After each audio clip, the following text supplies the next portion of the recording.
நம்ம சாயந்தரம் கழிச்சு சொல்றா காதல் கோட்டை போடணுமா கோட்டையை போடணுமா அப்படியா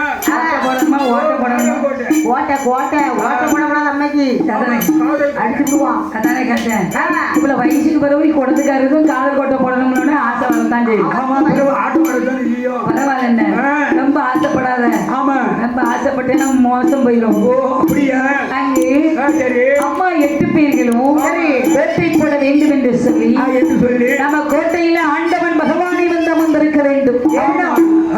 ஈசன் கையில் இருக்கக்கூடாது நம்ம கோட்டையில வந்து இருக்கணும் அந்த அளவுக்கு கோட்டை போடணும் காளி கோட்டைன்னா உலகமெல்லாம் பேச வேண்டும் தேவி முத்தாரம்மா கோட்டைன்னா தேசமெல்லாம் பேச வேண்டும் அவளை விலையாக கோட்டையானது போட வேண்டும் என்று